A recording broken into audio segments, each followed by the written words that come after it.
Babe, may extra ka pa ba dyan? Bakit? Pecha de peligro na kasi ako ngayon. Na naman?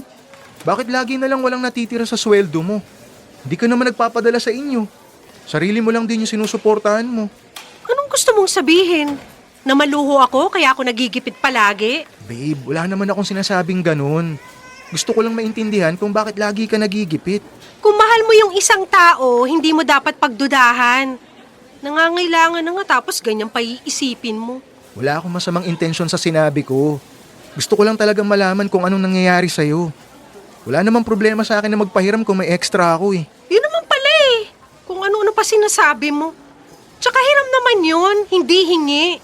Babayaran ko rin pag sumweldo na ako. Magkano ba kailangan mo? 10K. 10K? Babe, hanggang 5K lang kaya ko ipahiram sa'yo. Babe naman eh. Alam ko namang may mapapahiram ka talaga eh. Huwag mo naman akong pagdamutan, please. Babayaran ko rin talaga pag pumasok na yung sweldo ko. Promise, babayaran ko. Magigipit na kasi ako pag pinahiram ko pa sa'yo yung budget ko sa pagkain. Babe, nakikiusap ako. Pahiram mo na yung 10K, please. Babalik ko rin agad bago ka pa magipit. Kahit hindi pa ako makasweldo, gagawin ko ng paraan para mabayaran ka kagad. Sige, pero sana mabalik agad ah. Pasensya ka na, kailangan ko rin talaga. Alam mo naman kakastart ko pa lang sa trabaho ko dito sa fast food kaya di pa ako nakakabawi. Alam ko naman yun, babe. Huwag kang mag-alala. Pag ikaw naman yung nagipit, sa akin ka naman manghiram. Hindi kita pagdadamutan. Papahiramin kita agad gaya ng ginagawa mo sa akin. Ayoko naman ng ganun. Hanggat kaya ko pang gawan ng paraan, hindi talaga ako mangungutang. Iba ka talaga, babe. Kaya mahal na mahal kita eh. Nagagawan mo ng paraan lahat ng bagay. Parang basic lang sa'yo kahit anong problema. Akala mo lang yun, babe. Sus, pa-humble pa siya. Alam ko namang maabilidad ka talaga. Kaya nga sobrang nagpapasalamat ako kasi ikaw ang naging boyfriend ko eh. Hindi mo ako pinapabayaan. Hindi naman kita kayang pabayaan sa ganyang sitwasyon. Alam ko namang wala kang ibang malalapitan eh. Tulad ko, wala ka rin kamag-anak dito. Pero pareho tayong independent kaya sarili lang talaga natin yung aasahan natin pag nagipit. Pero in my case, may maaasahan ako pag nagipit. At ikaw yun. Kaya sobrang thank you, babe. Hindi mo alam kung gaano ako kaswerte kasi nandyan ka. Hanggat kaya kitang tulungan, tutulong ako. Pero yung 10K na mapapahiram ko sa'yo, last money ko na talaga yun. Alam ko, babe. Kaya nga ibabalik ko rin agad sa'yo. Hindi naman ako atat na mabayaran mo. Inaalala ko lang din mahirap magipit dito. Lahat kasi kailangan bilhin eh. Ay, oo nga pala kasi iba sa probinsya nyo, no? Pero don't worry, babe. Akong bahala sa'yo dito. Dear Love, ako si Raven. Ipinangalan ako sa ibon ng nanay ko. Sisimulan ko yung kwento nung ilang buwan pa lang ako sa trabaho. Sanay ako sa buhay probinsya kaya nanibago ako na kada galaw sa Maynila, kailangan ng pera. Nakakaipon naman sana kaso panay ang utang sa akin ng girlfriend ko na si Carmela. Di yun ang unang beses na nangutang siya. Tsaka palaging nasa 5,000 o 10,000 ang hinihiram niya. Lagi rin siya nangangako na babayaran niya ako pero kung di na-delay yung bayad, nakakalimutan niya na talaga.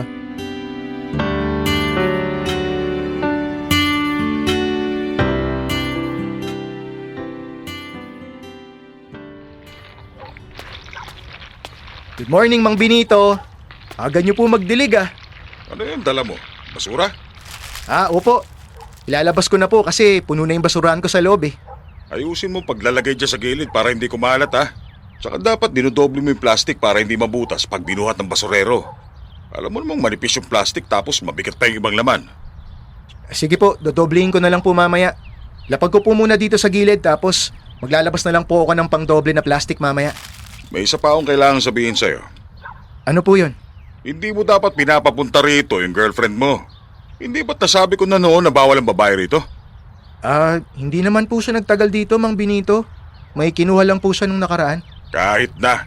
Pumunta pa rin siya dito at bawal pa rin yon. Kung mag-uusap kayo, dito kayo sa labas. Pasensya na po. Hindi na lang po namin uulitin yon. Aba, dapat lang. Lahat naman ng tenant dito sumusunod sa patakaran ko. Ni isa sa mga nangungupahan dito, hindi pa nagdala ng babae. Sa bagay, bata ka pa kasi kaya hindi ka makatiis. Si Mang Benito talaga oh. Wala pa naman pong 1 minuto si Carmela dito nung nakaraan. Mabilis lang po talaga. O bakit kailangan pa siyang pumunta rito? Ikaw yung lalaki, kaya ikaw dapat yung pumupunta sa kanya. Hindi yung babae pa yung gagawa ng paraan para lang makasama ka. Ganun naman po talaga ginagawa ko. Iba lang po talaga yung sadya niya last time. Sus, alam ko na yan. Bahala na po kayo, Mang Benito, kung ano pong gusto niyong isipin. Pero di ko na lang po siya papupuntahin dito para wala na kayong ikagalit. Dapat lang. Hello, babe? Babe, pwede ba ako makahiram ulit? Kahit 2,000 lang. Sige na, please. Parating na kasi yung parcel ko ngayon. Ano? Ba't naman kasi order ka pa ng order kung wala ka namang budget? Wala pa naman akong extra ngayon. Wala akong mapapahiram sa'yo. Babe naman, kailangan ko lang talaga. Intindihin mo rin naman sana ako. Wala na talaga akong extra money dito. Wala nang laman e-wallet ko. Gawa mo naman ang paraan, please. Kailangan ko lang. Pero wala na talaga ako mapagkukunan. Next week pa sahod ko. Kung ibibigay ko sa'yo ngayon yung pera ko, wala na ako ipangkakain buong linggo. Please naman, babe. Papabayaan mo na lang ba ako ng ganito? Hindi naman sa pinababayaan kita. Wala lang talaga ako mapapahiram sa'yo ngayon. Tsaka gaano ba kaimportante yung parcel na yun? Pang skincare ko yun. Ay, pasensya na. Hindi ko talaga pwedeng ibigay na titira kong pang budget. Baka naman pwede mong gawa ng paraan. Napakadamot mo naman. Galit na galit sa akin si Carmela sa hindi ko pagpapahiram sa kanya. Hindi ko tuloy na malaya na nasa harapan ko pa noon si Mang Benito at narinig niya lahat ng mga sinasagot ko sa girlfriend ko. Wala naman siyang sinabi pero nakaramdam pa rin ako ng matinding hiya. Nung araw na yun nakipag-break sa akin si Carmela kasi hindi ko siya napahiram ng pera. Sinubukan ko siyang suyuin. Pinuntahan ko pa siya sa dorm nila pero di siya lumabas para makipag-usap. Binlock niya ako sa social media at binlock niya rin pati number ko para di ko na siya makontak.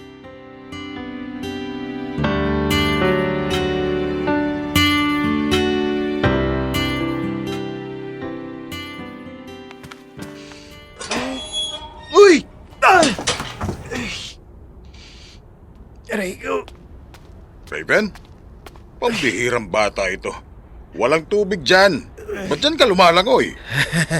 Mang Benito! Shot tayo! Anong shot? Bagsak ka na nga eh. Hindi, kaya ko pa. Sige na, Mang Benito. Inom tayo. Hindi pa kita nakakainuman eh. Gusto ko lang malaman kung kaya mo pa makipagsabayan sa akin.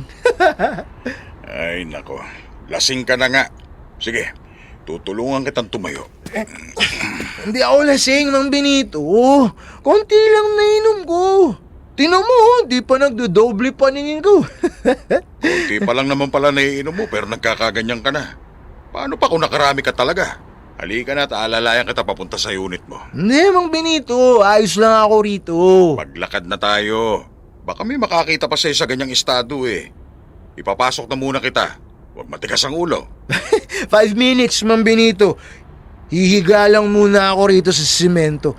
Malinis naman po dito, di ba? Ang sipag niyo magwalis eh. Kahit sa labas, sobrang linis. Malamig dito. Pumasok ka na lang para maging komportable ka. Hindi na po. O Osya, maupo ka na muna dito sa bangko. Ay, ayos lang po ako rito, Mang Benito. Inom na lang po tayo. Saka mo na ako yayain uminom pag hindi ka na ganyang kalaseng. Ayoko mag-alaga ng kainuman, no? Baka kayo paalagaan ko. Ngayon lang talaga ako naging ganito, Mang Benito. Masyado kasing masakit eh. Hiniwalayan na ako ni Carmela. Ayaw niya na sa akin. Di ko lang naman siya napairam kasi gipit na ako. Nagtitipid na nga lang ako para may makain pa rin bago makasweldo. Pero ang tanga ko kasi pinang-inom ko pa yung natitira. Ay, hindi mo naman obligasyon na pautangin palagi yung girlfriend mo. Pareho lang kayo na kailangan ng pera. Kung hindi niya kaya intindihin yung sitwasyon mo ibig sabihin nun, hindi ka talaga niya mahal. Sakit niyo naman mang real talk, Mang Benito. Mukhang pinapakisamahan ka lang niya kasi napapakinabangan ka niya. Lalo na tuwing nagigipit siya. Pero pag wala ka nang maibigay, doon ka na niya susukuan. Kung mas matimbang para sa kanya yung nararamdaman niya sa'yo, hindi kanya pagsasalita na makakasakit sa damdamin mo. At hindi yun magiging sapat na dahilan para hiwalayan ka niya. Ang sakit lang, Mang Benito. Ang tagal din namin eh. LDR muna kami bago kami nagkasama dito sa Manila.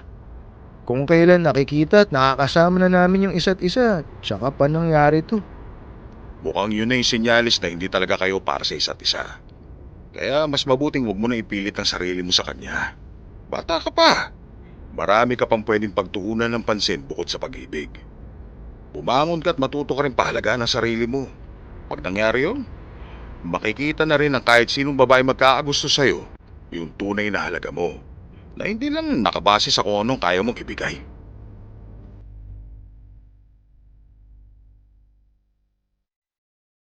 Dalawang palapag yung paupahan ni Mang Benito. Doon siya sa first floor nakatira. Bali 3 units lang yung pinauupahan niya. May kasungitan pero masipag siya. Sinisigurado niyang maayos ang kalagayan ng mga tenant niya. Di ako pinabayaan ni Mang Benito nung gabing yun. Parang tatay ko mismo ang nag-alaga sa akin. Inalalayan niya ako papasok sa unit ko at di iniwan hanggat di komportable kalagayan ko. Ni sa hinagap, di ko inasahan na magiging ganun siya kasikaso.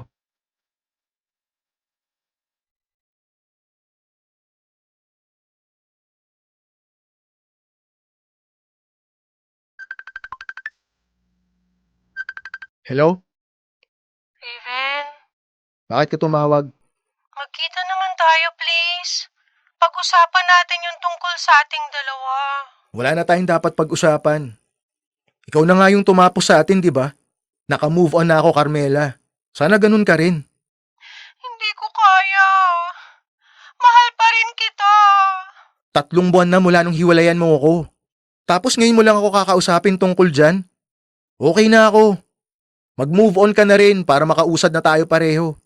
Wala na tayong babalikan. Kung naka-move on ka na, bakit wala ka pa namang girlfriend?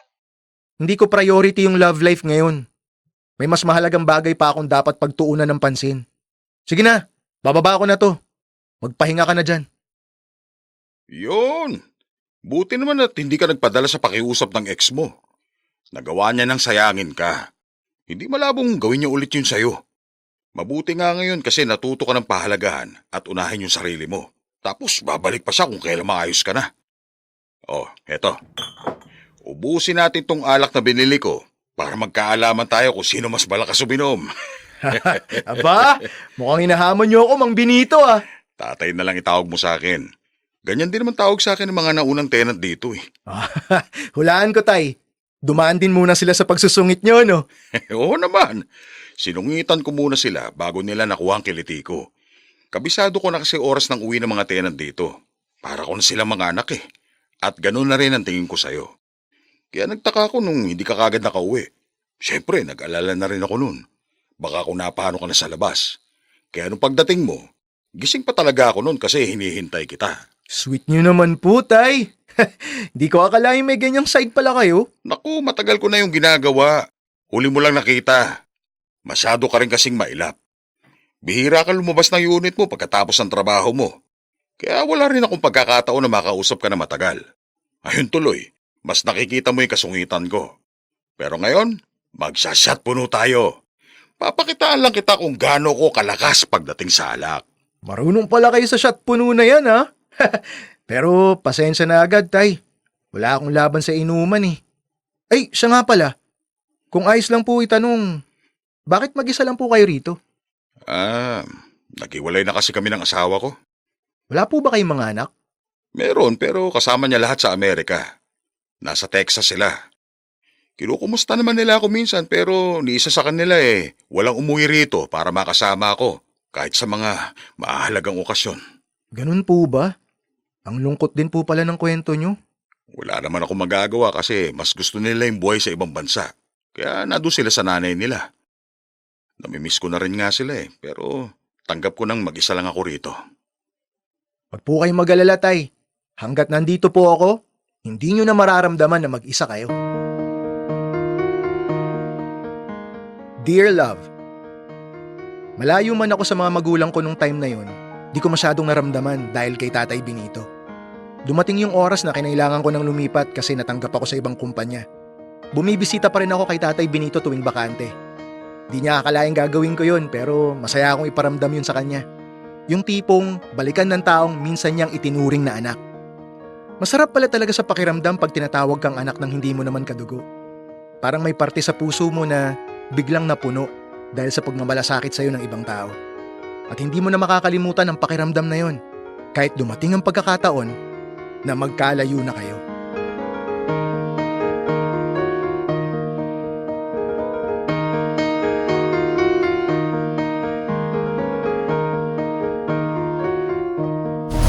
Metro's #1 Love Radio.